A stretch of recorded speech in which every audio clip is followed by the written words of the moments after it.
आज की कहानी दो क्लासमेट्स के बारे में है जो एक दूसरे को बिल्कुल पसंद नहीं करते थे, लेकिन हालात ऐसे बने कि उन्हें एक ऐसी जगह पर जाना पड़ा जहां जिंदा रहना ही बहुत मुश्किल था। वो दोनों एक आइलैंड पर महीनों के लिए फंस गए। अब वो उस आइलैंड पर कैसे जिंदा रहते हैं और क्या क्या कारनामे होते हैं उनके बीच, यही हम आज की पूरी कहानी में देखेंगे। कहानी की शुरुआत में हमें एक बला की खूबसूरत लड़की एमा दिखाई जाती है जो सुबह सुबह उठते ही स्कूल जाने के लिए तैयार है। एमा अपने स्कूल की एक होशियार और फेमस स्टूडेंट है जिसकी काफी सारी फ्रेंड्स हैं। दूसरी तरफ हम डीन को देखते हैं जो बहुत ही आलसी लड़का है। वो एक तो लेट उठता है और उठते ही सीधे वीडियो गेम खेलने बैठ जाता है। तभी उसके पिता आकर उसे टोकते हैं और स्कूल जाने को कहते हैं। उन्हें अपने बेटे की बहुत चिंता है। उधर स्कूल में एमा अपनी बेस्ट फ्रेंड लिज से मिलती है। दोनों बातें कर रही होती हैं। तभी एक स्टूडेंट स्टीवन आकर एमा को हाय कहता है। ये देखकर लिज एमा के मजे लेने लगती है। उसी दिन क्लास में टीचर बताते हैं कि अगले दिन सुबह 7 बजे ट्रिप पर जाने के लिए बस निकलेगी। तभी एमा क्लास में लेट आती है और डीन भी पीछे से आकर उससे टकरा जाता है और सॉरी पापा की परी कहता है। फिर टीचर ट्रिप की और जानकारी देते हैं और लिज एमा से कहती है कि डीन भी ट्रिप पर जा रहा है उसके पापा के पैसों की वजह से। फिर वह डीन को देखकर मुंह बनाती है। लंच टाइम पर लिज अपनी फ्रेंड्स को बताती है कि सुबह एमा और स्टीवन के बीच चक्कर चल रहा है और कहती है कि ट्रिप में हम अपनी जादूगरी से एमा और स्टीवन के बीच कांड करवा ही देंगे। लेकिन एमा कहती है कि यह सब छोड़ो और ट्रिप पर फोकस करो। बात करते समय एमा की नजर डीन पर पड़ती है जो एक चाकू से सेब काट रहा होता है। तभी एक मेम आकर डीन को डांटती है कि स्कूल में चाकू क्यों लाया और उसे प्रिंसिपल के पास ले जाती है। अगली सुबह एमा ट्रिप के लिए तैयार होती है और अपने मम्मी पापा का शुक्रिया अदा करती है कि उन्होंने उसे जाने दिया। उधर डीन ट्रिप पर नहीं जाना चाहता, लेकिन उसके पापा उसे समझाते हैं कि उन्होंने कितनी मेहनत से उसे ये मौका दिलाया है। तब जाकर डीन मानता है। फिर सब लोग ट्रिप पर जाने के लिए बस में बैठने लगते हैं। तभी स्टीवन एमा से हालचाल पूछता है। एमा थोड़ी शर्मा जाती है। कुछ समय बाद सब ट्रिनिटी आइलैंड पहुंचते हैं। बस से उतरते ही एक मेम बताती है कि डिनर से पहले सब पूल में मस्ती कर सकते हैं, लेकिन असली प्रोग्राम अगले दिन से शुरू होगा। एमा और उसकी फ्रेंड्स पूल में जाती हैं। वहां स्टीवन भी होता है और सब साथ में खूब मस्ती करते हैं। डीन ये सब अकेला बालकनी से देख रहा होता है। उसके बाद सब लोग पार्टी के लिए बोट पर पहुंचते हैं। वहां पहुंचने के बाद एमा की नजर स्टीवन पर पड़ती है जो किसी और लड़की को किस कर रहा होता है। ये देखकर एमा वहां से निकलने लगती है और डीन भी ये सब देख रहा होता है। डीन एमा से कहता है, तुम्हारा बॉयफ्रेंड तो खूब मजे कर रहा है। एमा जवाब देती है, तुम्हें इन सब चीजों से कोई मतलब नहीं होना चाहिए। तभी अचानक पुलिस वहां आ जाती है क्योंकि उन्हें खबर मिलती है कि पार्टी में कुछ स्टूडेंट्स ड्रग्स ले रहे हैं। पुलिस सबको बोट के सामने की तरफ आने को कहती है। तभी अचानक एमा का पैर फिसल जाता है और वो पानी में गिर जाती है। ये देखकर डीन तुरंत पानी में कूद जाता है और एमा को बचाकर एक छोटी सी नाव तक ले आता है। वो नाव एक रस्सी से बड़ी बोट से बंधी होती है तो डीन रस्सी काट देता है। जब एमा पूछती है कि वो ये क्यों कर रहा है तो डीन कहता है, मैं पुलिस के झंझट में नहीं पड़ना चाहता। जब पुलिस चली जाएगी तो हम वापस बड़ी बोट तक पहुंच जाएंगे। लेकिन थोड़ी ही देर में वो बड़ी बोट उनसे काफी दूर चली जाती है और तभी वहां तूफान आने वाला होता है। डीन देखता है कि जिस नाव में वे हैं उसमें मोटर नहीं है। तभी एक बहुत बड़ी लहर उनके सामने आ जाती है और दोनों नाव को कसकर पकड़ लेते हैं। सुबह होने पर लहरों के साथ बहते हुए वे दोनों अरब सागर तक पहुंच जाते हैं। डीन का फोन भीगने से खराब हो चुका होता है तो वह एमा से उसका फोन मांगता है, लेकिन उसमें भी नेटवर्क नहीं होता। एमा कहती है, हमें पार्टी वाली बोट का पीछा करना चाहिए था। डीन कहता है, चिंता मत करो, कोई ना कोई हमें ढूंढ ही लेगा। इसी बीच एमा दूर एक आइलैंड देखती है जिसके बाद डीन नाव को उस तरफ मोड़ देता है। काफी मशक्कत के बाद दोनों उस आइलैंड तक पहुंच जाते हैं। डीन उस नाव में एक फ्लेयर गन ढूंढ लेता है और उसे अपने पास रख लेता है। फिर दोनों इस उम्मीद में आइलैंड के अंदर की तरफ बढ़ते हैं कि शायद कहीं मदद मिल जाए। उधर होटल में पिछली रात की पार्टी की वजह से टीचर पूरा ट्रिप कैंसिल कर देते हैं। फिर लिजी मेम को बताती है कि एमा अभी तक होटल नहीं लौटी है। वह बताती है कि उसने एमा को आखिरी बार पार्टी वाली बोट पर देखा था। इसके बाद टीचर सभी स्टूडेंट्स की अटेंडेंस लेते हैं और पता चलता है कि डीन भी गायब है। अब उन्हें समझ आता है कि डीन और एमा दोनों ग्रुप से मिसिंग हैं। फिर पुलिस वहां आती है और कहती है कि ऐसे केस अक्सर होते हैं, हो सकता है वे खुद ही वापस आ जाएं, लेकिन अगर वो समुद्र में कहीं फंस गए हैं तो उन्हें ढूंढना मुश्किल हो सकता है। इधर एमा और डीन आगे बढ़ते हैं और कुछ दूर चलने के बाद उन्हें जंगल के अंदर एक खूबसूरत झरना दिखता है। डीन को वह जगह बहुत पसंद आती है तो वह एमा से कहता है, एक फोटो ले लो मेरी, लेकिन एमा मना कर देती है। वो गुस्से में कहती है, हम यहाँ फंसे हुए हैं और तुम्हें मस्ती सूझ रही है। इस ट्रिप में मुझे प्रोजेक्ट के अच्छे मार्क्स चाहिए थे। मुझे अच्छी यूनिवर्सिटी में पढ़ाई करनी है। अगर हम जल्दी से बाहर नहीं निकले तो सब कुछ बर्बाद हो जाएगा। इसके बाद दोनों और आगे बढ़ते हैं और कई घंटों बाद आइलैंड के किनारे तक पहुंच जाते हैं, लेकिन अब तक उन्हें कोई मदद नहीं मिलती। ये देखकर वे वापस नाव की तरफ लौटने का फैसला करते हैं। जब वे वापस किनारे पहुंचते हैं तो देखते हैं कि नाव वहां नहीं है। समुद्र की लहरें नाव को बहा ले गई थीं। वहां बस एक लाइफ जैकेट पड़ी मिलती है। पूरा दिन चलने के बाद दोनों थक चुके थे और सूरज भी ढल चुका था। डीन आग जलाता है और दोनों तय करते हैं कि यहीं रात गुजारेंगे। डीन देखता है कि एमा ठंड से कांप रही है तो वह अपनी शर्ट उतारकर एमा को दे देता है। फिर दोनों बात करने लगते हैं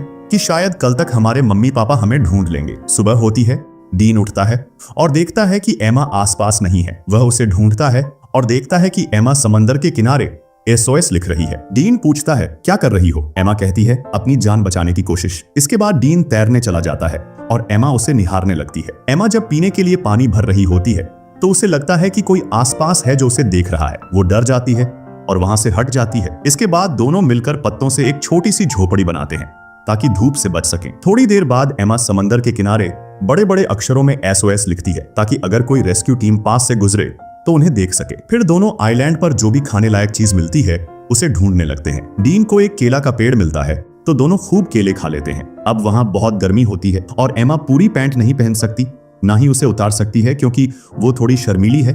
तो वह अपनी पैंट काटकर शॉर्ट्स बना लेती है। फिर वो देखती है कि डीन झोपड़ी में सो रहा है तो वो भी उसके पास आकर सो जाती है। तभी अचानक डीन करवट लेता है और हाथ एमा पर रख देता है। एमा को ये अच्छा लगता है और वह कुछ नहीं कहती। अगले दिन जब एमा झरने में नहा रही होती है और डीन वहां आ जाता है, एमा कहती है, मैं यहाँ नहा रही हूँ, जाओ यहाँ से। डीन हंसकर कहता है, तुमने ही तो कहा था कि गार्ड बनकर खड़ा रहना। एमा जवाब देती है, क्योंकि मुझे लगता है इस आइलैंड पर कोई और भी है। उधर अब न्यूज में एमा के लापता होने की खबर आने लगी है। आइलैंड पर रात होने वाली है और एमा डीन से कहती है, मुझे अपने घर की बहुत याद आ रही है। अब कहानी में मोड़ आता है। डीन और एमा जंगल में कुछ खोज रहे होते हैं। तभी एमा को एक इंसान की खोपड़ी मिलती है। उसे देखकर एमा बहुत डर जाती है और कहती है, शायद ये भी किसी की तरह यहाँ फंस गया था जैसे हम फंसे हैं, और अगर हमें भी मदद नहीं मिली तो हमारी हालत भी ऐसी ही हो जाएगी। डीन उसे समझाता है कि हम अकेले नहीं हैं, हमारे पीछे हमारे पेरेंट्स हैं और अगर हम एक दूसरे का साथ देते रहे तो हम जरूर बचेंगे और घर वापस लौटेंगे। यह कहकर डीन एमा को किस करने लगता है। एमा किसी को पहली बार किस कर रही थी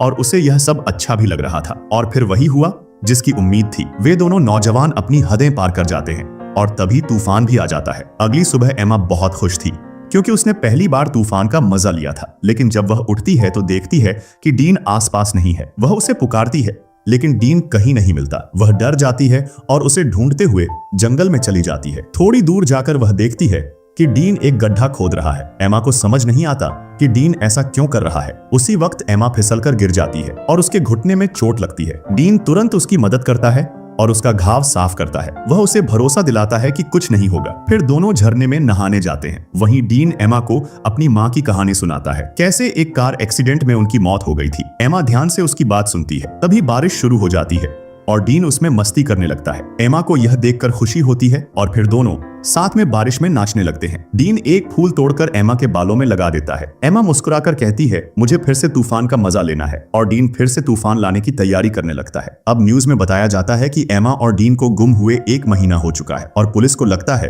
कि अब वे जिंदा नहीं है, इसलिए अब पुलिस ने आधिकारिक रूप से उनकी तलाश बंद कर दी है। दूसरी तरफ आइलैंड पर डीन एमा को ग्रीन लाइट के बारे में बताता है, जिसके बारे में उसकी माँ ने उसे बताया था। एक हरी रोशनी जो सूरज ढलते वक्त दिखाई देती है, लेकिन डीन ने उसे कभी अपनी आंखों से नहीं देखा। अब कुछ और हफ्ते बीतते हैं और दोनों आइलैंड के खूबसूरत माहौल का लुत्फ उठाने लगते हैं। वे समंदर में तैरते हैं, नहाते हैं और खूब मस्ती करते हैं। इस सब के बीच दोनों बहुत करीब आ जाते हैं। फिर एक दिन एमा डीन से पूछती है, तुमने पहली बार कैसे किया था और वो कौन थी? डीन बताता है, जब मैं स्कूल में था मेरी एक दोस्त थी जो मुझसे उम्र में बड़ी थी। अब डीन जान चुका था कि एमा के लिए ये अनुभव पहली बार था। वह मुस्कुराकर पूछता है, कैसा लगा तुम्हें? एमा हंसते हुए कहती है, अच्छा था, लेकिन उस तूफान की वजह से रेत कुछ अजीब जगहों तक पहुंच गई। फिर एमा कहती है, मुझे और एक्सपीरियंस चाहिए। डीन मुस्कुराकर कहता है, मिलता रहेगा मेरी जान। इसके बाद दोनों जंगल में फल लेने के लिए जाते हैं। डीन थोड़ा आगे जाकर पेड़ से फल तोड़ने लगता है।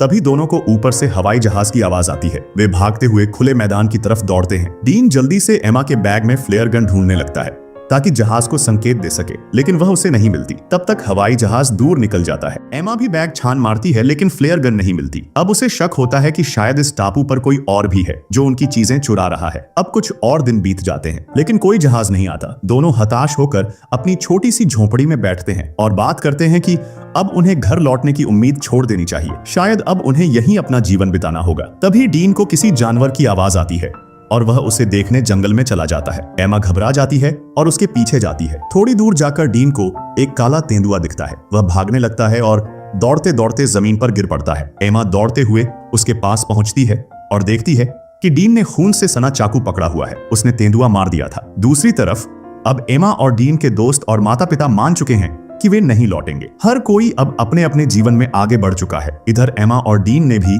अब आइलैंड पर जीना सीख लिया था। वे शिकार करना, पत्तों से झोंपड़ी बनाना और जंगल में जीवन बिताना सीख चुके थे। वे अब साथ में खुश रहते थे। फिर एक दिन एमा को उल्टी होने लगती है। डीन घबराकर पूछता है, क्या तुम प्रेग्नेंट हो? एमा जवाब देती है, नहीं, बस ऐसे ही उल्टी हो गई। वो थकी हुई थी तो डीन के साथ लेट जाती है। तभी अचानक ऊपर से उनकी पुरानी चीजें गिरने लगती हैं। दोनों ऊपर देखते हैं। एक बंदर पेड़ पर बैठा है और उनकी चीजें नीचे फेंक रहा है और बंदर के हाथ में वही फ्लेयर गन है जो उन्हें पहले नहीं मिली थी। एमा जल्दी से एक केला बंदर को दिखाती है। बंदर गन नीचे फेंक देता है। उसी पल उन्हें हेलीकॉप्टर की आवाज आती है। दोनों तेजी से खुले मैदान की तरफ दौड़ते हैं। एमा फ्लेयर गन लॉड करती है और हवा में फायर करती है। हेलीकॉप्टर उन्हें देख लेता है। आखिरकार 3 महीने बाद दोनों को बचा लिया जाता है। जब वे एयरपोर्ट लौटते हैं तो उनके दोस्त और माता पिता खुशी से भर जाते हैं। सबकी आंखों में आंसू और चेहरों पर मुस्कान होती है। दोनों को उनके घर वाले अपने अपने घर ले जाते हैं। उसी रात डीन एमा से मिलने आता है। दोनों बात करते हैं कि घर लौटना कितना अजीब लग रहा है। डीन एमा को किस करने की कोशिश करता है, लेकिन एमा हंसकर कहती है, हर 10 मिनट में मेरे मम्मी पापा मुझे चेक करने आ जाते हैं। अब डीन एमा से कहता है, शायद अब मुझे चलना चाहिए। एमा कहती है, मेरे मम्मी पापा ने हमारी वापसी की खुशी में एक पार्टी रखी है, तुम्हें आना ही होगा। अगले दिन सभी लोग उस पार्टी में जमा होते हैं। एमा के माता पिता सबके सामने अपनी बेटी और डीन की सकुशल वापसी को लेकर भावुक होकर कुछ कहने लगते हैं। लेकिन उस भीड़ से दूर स्टेसी डीन के पास आती है और पूछती है, तुम सबसे अलग क्यों बैठे हो? डीन बस मुस्कुराकर कहता है, मुझे भीड़ में घुलना मिलना पसंद नहीं है। थोड़ी देर बाद डीन इशारे से एमा को बुलाता है, लेकिन एमा उसे नजरअंदाज कर देती है। यह देख डीन चुपचाप पार्टी से बाहर चला जाता है। अब सब कुछ धीरे धीरे पहले जैसा हो जाता है। एमा, जो आइलैंड से लौटने के बाद काफी मशहूर हो चुकी थी, अब सबकी नजरों में है। मगर डीन अब भी अकेला रहता है और जब भी एमा और डीन एक दूसरे के सामने से गुजरते हैं तो बस एक खामोश नजरों में पूरी बात कह देते हैं। कोई शब्द नहीं,